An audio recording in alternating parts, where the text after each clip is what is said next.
Tomorrow I'm moving into your vacation house. I've already had the wallpaper replaced, so send me $3,000 for the cost, okay? My sister Abigail's voice echoed through the smartphone speaker, light and casual, as if she were simply making plans for lunch. I froze in the middle of pouring fresh coffee into my mug in my California kitchen, trying to process the meaning of her words. What did you just say? When I finally managed to speak, my voice was so faint and trembling that even I was surprised by it. Abigail repeated herself in an exaggeratedly cheerful tone as though she were enjoying my confusion. I said I'm moving into the Lake Arrowhead house tomorrow, with Ethan and the kids. The rent at our current place is too expensive, you know? Your house is just sitting there empty, so it's perfect, right? Oh, and the wallpaper in the living room was a little outdated, so I had it redone with my own sense of style. It looks amazing now. I paid the contractor $3,000, so could you please transfer that to me? My mind completely shut down. My vacation house. The Lake Arrowhead property is a precious place I bought with my own savings after years of hard work, finally creating a sanctuary just for myself. And she's moving in there? Not only did she inform me after the fact, but she presented it as a done deal, complete with a financial demand. It was beyond comprehension. Wait, Abigail, what are you talking about? You're moving into my house? Who gave you permission to do that? And how did you even get inside to replace the wallpaper? Sensing the rising anger in my voice, Abigail's tone turned slightly annoyed. Oh, come on, you're always so uptight. I borrowed the spare key from Mom. And permission? We're family. Do we really need to go through formalities? Dad and Mom both said it was a great idea. Families are supposed to help each other when they're in need, right?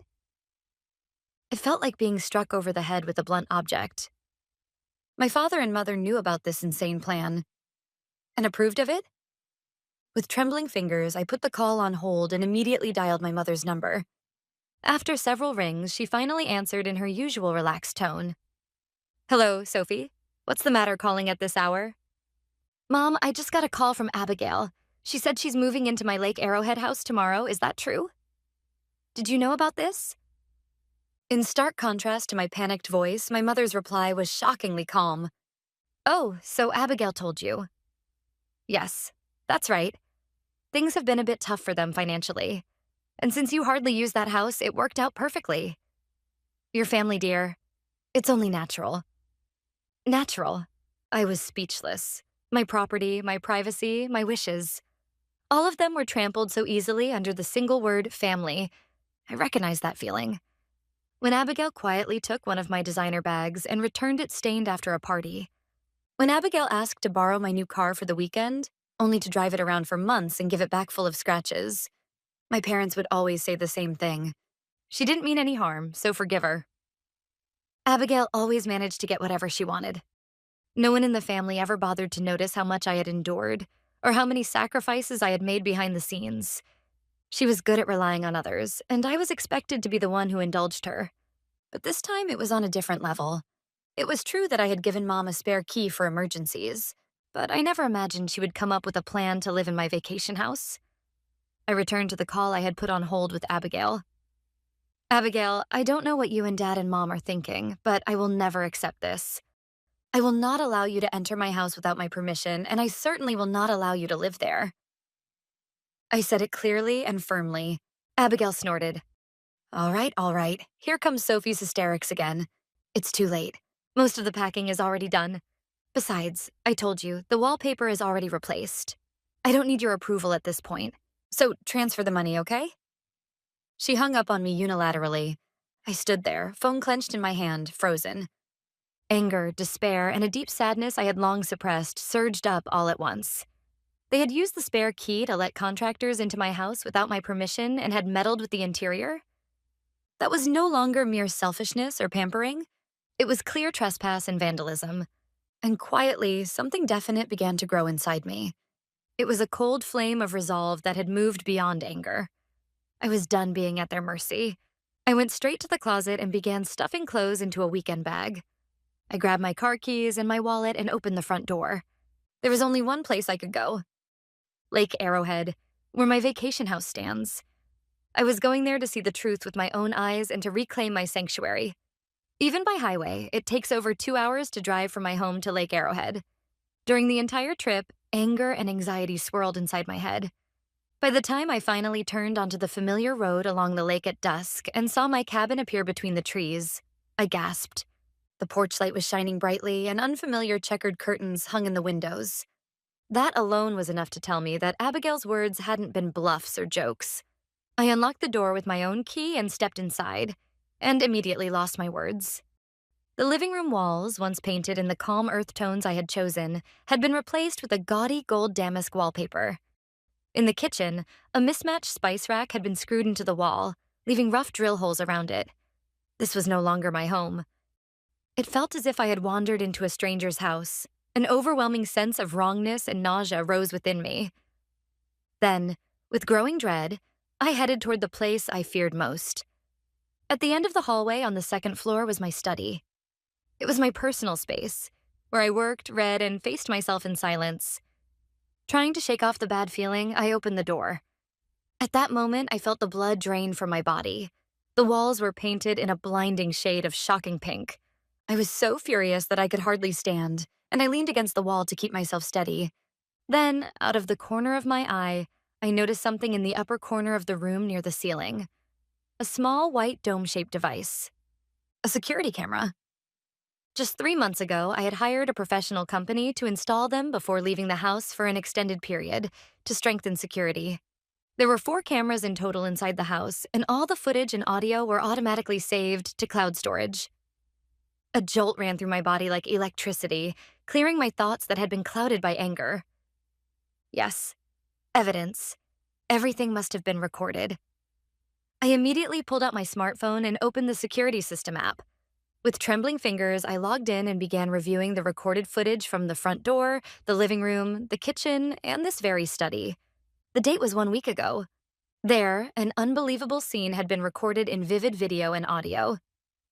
Abigail opened the front door confidently with the spare key she had borrowed from Mom and walked into the house as if it belonged to her. A few hours later, she let several contractors in and instructed them on what to do. Change the wallpaper here. Take that shelf down. We don't need it. I could hear her laughing loudly on the phone with Mom. Sophie will be so shocked, right? But once we move in, it'll be ours. Surprise. Mission accomplished. Ethan asked nervously, "Are you sure this is really okay?" She brushed him off, saying, "Dad and Mom are on our side, so there's nothing to worry about." Everything was there on the footage. Their conversations, their actions, every bit of it saturated with malice and selfishness. This was not a simple family quarrel. It was a premeditated and malicious criminal act. Sadness and despair drained from me, replaced by a cold feeling. But there was no time to indulge in sentimentality. Abigail had said she would move in the following day. That meant there was a very high chance they would arrive with their belongings the next day. It would be unwise to confront them here and risk an emotional altercation. This was not the battlefield I needed. I began to act immediately. First, I took dozens of photographs of every altered corner of the house with my smartphone camera. Next, I backed up the security footage from the cloud to multiple online storage locations and to my laptop. I did the same for the recorded phone call from Abigail. With that, I had secured the physical evidence. I packed a minimum of belongings, quietly locked the vacation house door, and left the property. I decided to drive back to my home in Los Angeles. The next morning, I stood in front of the law office of Mr. Walker, which has an office in downtown Los Angeles. I had called last night to make an appointment, and he had kindly given me the first slot in the morning. In his office, with its heavy mahogany desk, I opened the laptop I had brought. "Mr. Walker, thank you for your time. First, please take a look at this." I first displayed the photo of my study, painted over in pink. Next, I showed him photos one after another of the kitchen wall full of drill holes and the living room replaced with tasteless wallpaper. He watched the screen quietly and intently without interrupting once. And this is the decisive evidence. I turned my laptop so he could see and played the security camera footage streamed from the cloud. There, Abigail was shown clearly on video, giving instructions to the contractors with clear audio. "Paint all of these walls this pink, please. My daughter loves this color." Yes, it's a surprise for my sister, so just issue all the invoices in her name. It's amazing. It already feels almost like our house.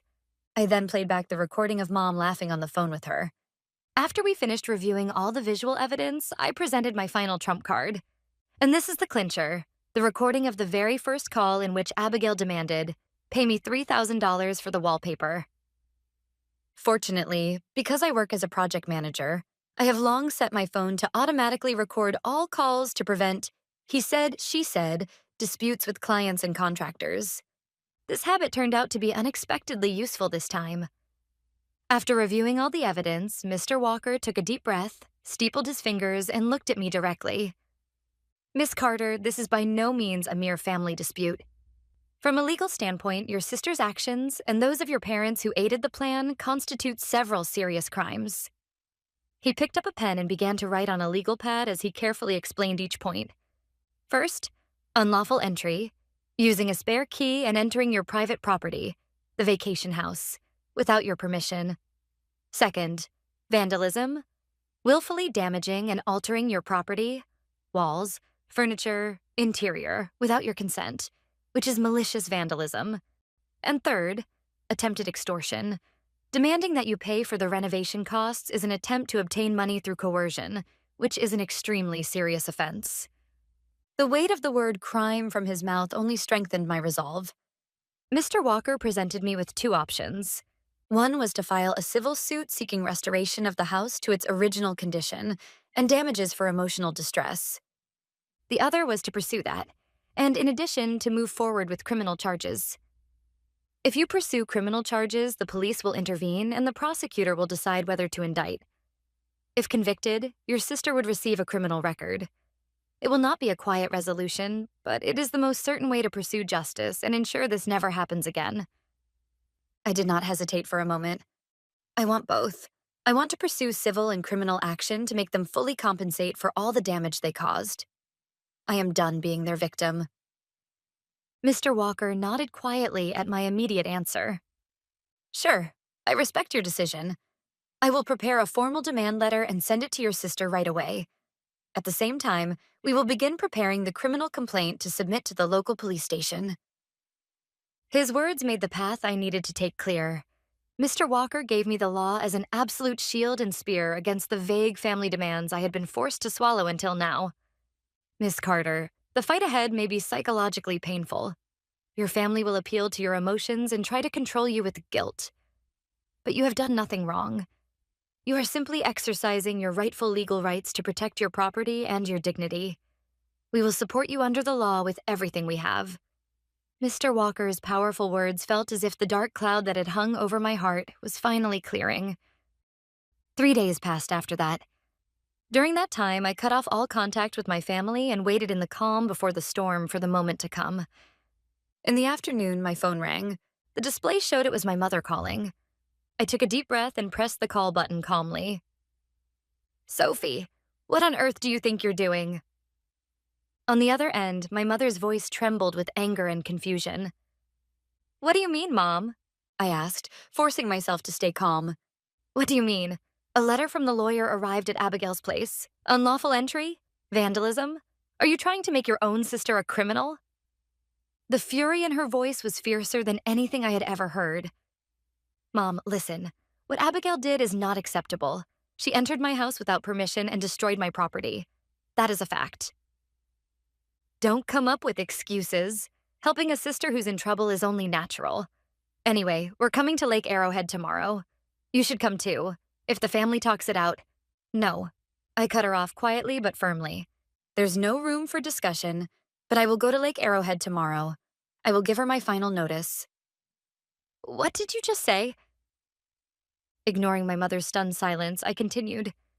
"This is her last chance. If Abigail and the others have packed up all their things and left the house before I arrive tomorrow, I might reconsider pursuing criminal charges. But if they remain there, they will face consequences they cannot undo."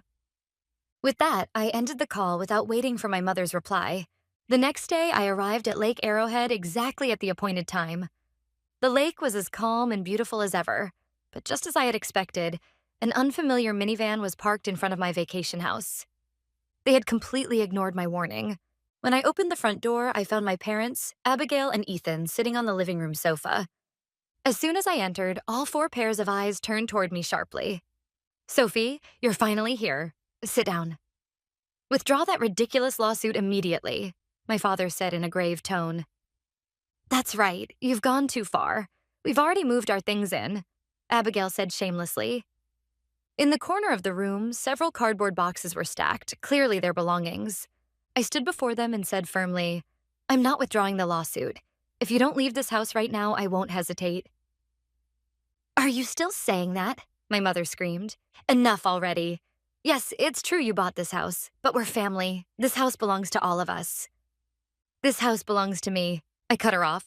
Then I took a document from my briefcase and slid it across the table. It was my property deed. This property is registered as 100% my personal asset, Sophie Carter.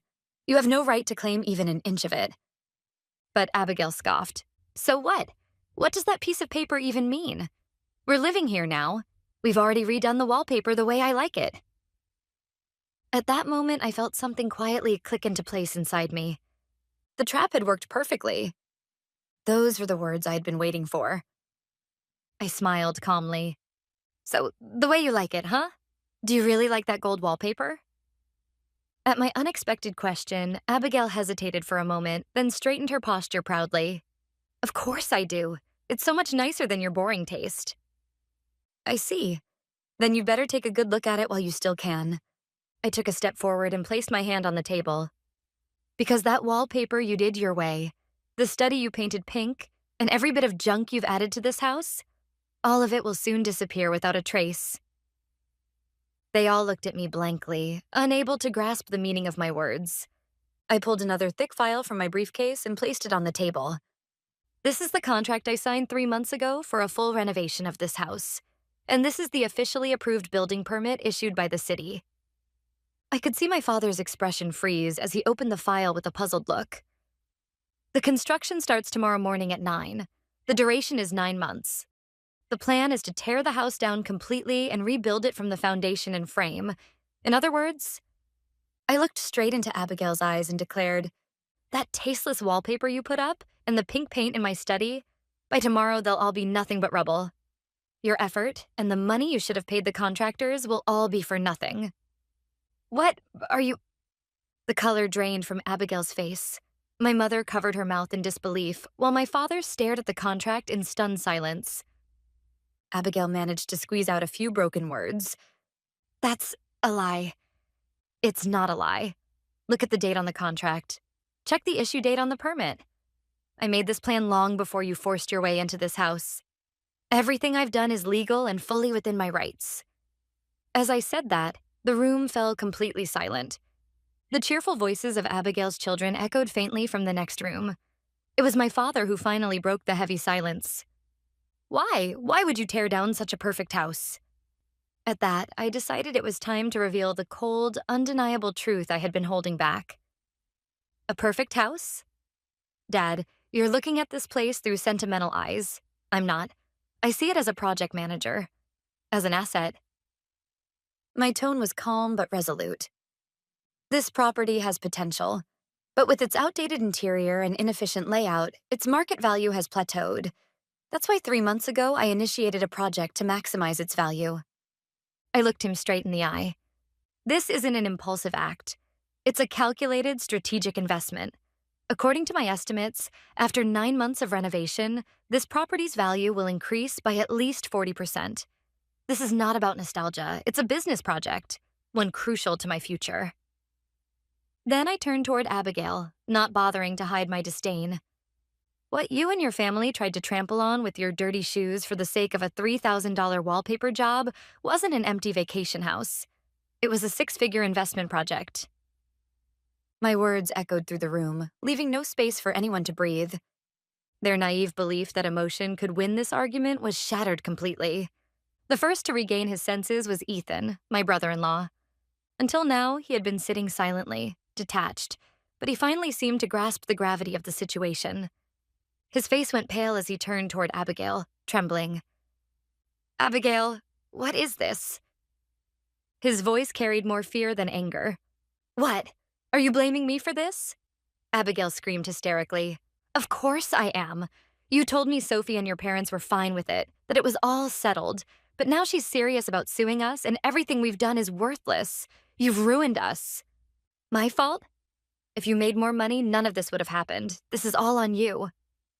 Your selfish scheme is going to leave our children homeless. Their ugly shouting match filled the room. My father yelled, "Enough! Both of you stop this at once." But it was too late. No one could stop them anymore. And then, at that very moment, a knocking sound came from the front door. Everyone's eyes turned toward it. When I opened the door, 2 uniformed police officers were standing there. "Good afternoon. Is this the residence of Miss Sophie Carter?" one of them asked, scanning the room sharply. "Yes, I'm Sophie," I answered calmly. "We're here based on the criminal complaint filed by Miss Sophie Carter," the officer continued. "We need to speak with Miss Abigail Collins regarding allegations of unlawful entry and property damage. Would you come with us to the station, please?" "Police! Why?" my mother screamed, while my father staggered as he tried to stand. Abigail collapsed to the floor, repeating, No, this can't be." The officers ignored the shocked family and continued in a calm, professional tone. "This property is currently under legal investigation. Everyone except Miss Sophie Carter must vacate the premises immediately. Any belongings brought into the house cannot be removed without permission. They will be secured as evidence." Those words meant that the boxes they had carried in were no longer theirs. No, my things. This was supposed to be our home." Abigail screamed hysterically, rushing toward the boxes, but one of the officers quietly stopped her. I watched my collapsing family with cold, detached eyes. Just as they had destroyed my sanctuary, their own lives were now crumbling from the foundation. And the ones who had pulled the trigger were none other than themselves. Several months later, Abigail stood in court, tears streaming down her face, playing the tragic heroine as she repeated the same lie, claiming she had been betrayed by her sister. My parents, too, sat in the gallery, nodding along to Abigail's pitiful performance, defending her until the very end. But the charade ended the moment Mr. Walker displayed the security footage on the courtroom's large monitor. There she was, Abigail herself, giving orders to the contractors, laughing with our mother over the phone, and bragging, "Once we move in, it's ours." Her own words and actions echoed through the courtroom, shattering her lies into dust. The verdict was clear: guilty. Abigail Collins was sentenced to 3 years of probation, a conviction that would stay on her record. In the following civil trial, she was ordered to pay $85,000 in damages for property restoration. The moment the amount was announced, Abigail collapsed onto the courtroom floor. That judgment marked the tolling bell for the collapse of her life. Her husband, Ethan, immediately filed for divorce and won full custody of their children, citing her criminal conduct. With no ability to pay, bankruptcy became Abigail's only option. Her life truly began again from zero. As for my parents, who had stubbornly defended her, they soon found themselves ostracized as the criminal's parents, losing every shred of social trust they had once built. I received all these reports quietly, without emotion. Then I deleted every one of their contacts from my phone. There was no longer any space in my life for them. 1 year later, my Lake Arrowhead estate was finally reborn after 9 months of reconstruction. More beautiful, more refined than ever before. The structure had been rebuilt from the frame up, creating a spacious, open design with large windows that invited in the light from the lake, reflecting a different view every day. The gaudy gold wallpaper and the garish pink walls were gone, erased completely, as if they had never existed. A few days ago, I heard a rumor from a relative. Abigail is now living in the dimly lit basement of our parents' house, working 3 part-time jobs, including a night shift at a fast food restaurant, to pay off the $85,000 restitution. She is now experiencing, in full, the weight of everything she has lost. As for me, I sit quietly on the terrace of my reborn home, gazing out at the lake. My sanctuary will never again be violated by anyone.